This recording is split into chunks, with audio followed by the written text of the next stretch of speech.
ভাগ্য রজনী লাইলাতুল কদরকে শুধুমাত্র উম্মতে মুহাম্মদী সাল্লাল্লাহু আলাইহি ইসলামের জন্য আল্লাহ নির্ধারণ করেছেন।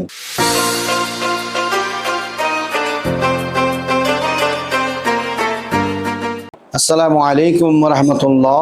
বিসমিল্লাহির রহমানির রহিম।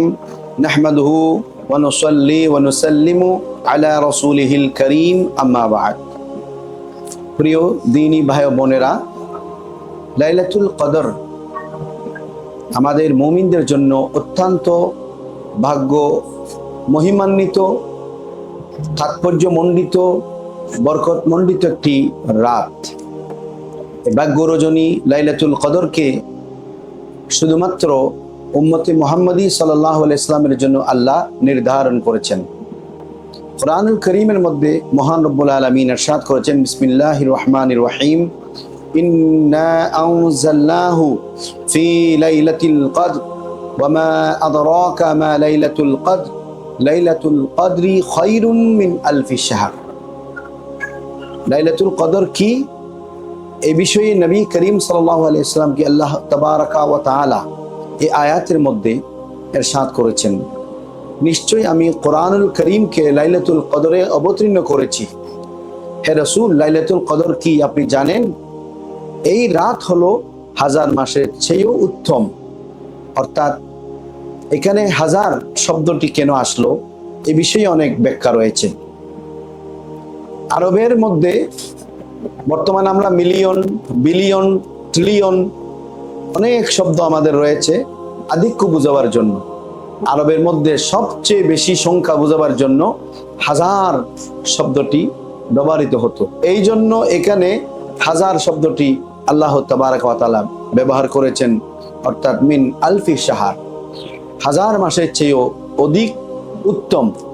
কত বেশি অধিক উত্তম এটা আল্লাহ তাবারাকা ওয়া তাআলা স্বয়ং জানেন, আমরা জানি না। কত বরকত, কত নিয়ামত লাইলাতুল কদরে রেখেছেন। জিবরিল আলাইহিস সালামের নেতৃত্বে কোটি কোটি ফেরেশতা লাইলাতুল কদরে পৃথিবীতে অবতীর্ণ করেন আল্লাহ তাবারাকা ওয়া তাআলা বান্দাদেরকে নিয়ামত দেওয়ার জন্য। এই নিয়ামত প্রাপ্তির লক্ষ্যে লাইলাতুল কদরে আমরা কি করব? কারণ হাদিসে পাকে নবী করিম সাল্লাল্লাহু আলাইহি ওয়াসাল্লাম ইরশাদ করেছেন, মান কামা লাইলাতুল কদরি ঈমানান ওয়া ইহতিসাবান গফিরা লাহু মা তাকাদ্দামা মিন যামবিহি, মুত্তাফাকুন আলাইহি। বুখারী ও মুসলিম শরীফের হাদিসে নবী করিম সাল্লাল্লাহু আলাইহি ওয়াসাল্লাম বলেছেন, যে ব্যক্তি লাইলাতুল কদরে ইবাদত বندگی করবে, রাত জাগ্রত থাকবে, তাসবিহ তাহলিল ইবাদতের মাধ্যমে এই রাতকে অতিবাহিত করবে ঈমানের সাথে, সওয়াবের নিয়তে, গফিরা লাহু মা তাকাদ্দামা মিন যামবিহি, তার অতীত সব গুনাহ আল্লাহ মাফ করে দেবেন। তাহলে এই হাদিস থেকে আমরা বুঝতে পারলাম কত মহিমান্বিত, বরকতমণ্ডিত এই মাগফিরাতের রাত, রহমতের রাত লাইলাতুল কদর। নবী করিম সাল্লাল্লাহু আলাইহি ওয়াসাল্লাম এই রাতকে অন্বেষণ করবার জন্য হাদিসে নির্দেশনা দিয়েছেন। বুখারী শরীফের হাদিস, আমার নবী ইরশাদ করেছেন, হযরত মা আয়েশা সিদ্দিকা রাদিয়াল্লাহু তাআলা আনহা থেকে বর্ণিত এই হাদিসে নবী পাক সরওয়ারে কায়নাত সাল্লাল্লাহু আলাইহি ওয়াসাল্লাম বলেছেন, তাহাররাউ লাইলাতুল কদরি ফিল ভিত্রি মিনাল আশরিল আওয়াখিরি মিন রমাদান। রমাদানের শেষ দশকে তোমরা লাইলাতুল কদর তালাশ করো। 21, 23, 25, 27, 29, অনেক সাহাবায়ে কেরামের মতে 17 এবং 19 রাতকেও লাইলাতুল কদরের তালাশের মধ্যে অন্তর্ভুক্ত করেছেন। তবে এই হাদিসে বেজর রাত, শেষ দশকের বেজর রাতকে উদ্দেশ্য করেছেন প্রিয় নবী সাল্লাল্লাহু আলাইহি সাল্লাম। যারা আমরা ইতিকাফ করি, আমাদের জন্য বড় সুযোগ এই রাতগুলোকে আমরা প্রতি রাতেই লাইলাতুল কদর তালাশ করার। অতএব নবী করিম সাল্লাল্লাহু আলাইহি সাল্লাম নির্দেশনা মোতাবেক 20 রমজানের পর থেকে আমরা লাইলাতুল কদর তালাশ করব। প্রতি রাতে ইবাদতের মধ্যে আমরা জাগ্রত থাকব। নবী করিম সাল্লাল্লাহু আলাইহি সাল্লাম নিজের পরিবার পরিজনকে এই শেষ দশকে নিজে জাগ্রত করে ইবাদত বন্দেগীর তারগিব দিতেন, ইবাদত বন্দেগী করার জন্য উৎসাহ উদ্দীপনা দিতেন। এই কাজটি আমার নবী করেছেন, আমাদেরকে শিক্ষা দিয়েছেন। আমরাও যেন এই বেজর রাতে লাইলাতুল কদর তালাশ করি।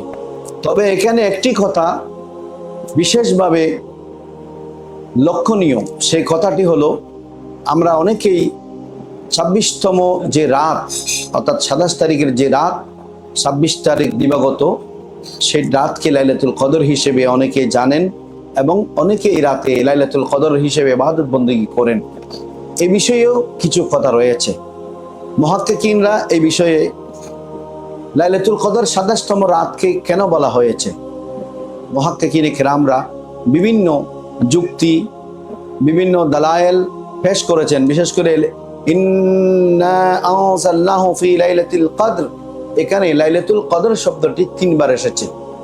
লাইলাতুল কদর 3 বার এসেছে, যেখানে 9টি বর্ণ রয়েছে। 9টি বর্ণকে 3 দিয়ে ভাগ করলে 27 হয়। অতএব এখান থেকেও 27তম রাত, 26 তারিখ দিবাগত রাতকে লাইলাতুল কদর হিসেবে সাব্যস্ত করেছেন অনেকে।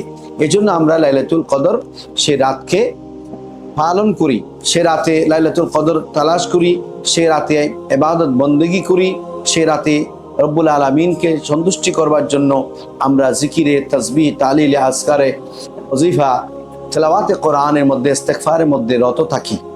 তো আমরা 26তম যে রাত, 27 তারিখের যে রাত, সে রাতেও লাইলাতুল কদর পালন করব এবং নবী পাক ইসলামের সেই হাদিসটাকে অনুসরণ করে 21 থেকে বেজর রাত লাইলাতুল কদর তালাশ করব। এই লাইলাতুল কদরে আমাদের যে করণীয়, আমরা বেশি বেশি তাসবিহ, তাহলিল, ইস্তেগফার, নওয়াফিল, তারাবি তো আছেই, তাহাজ্জুদ, এগুলো আদায় করব।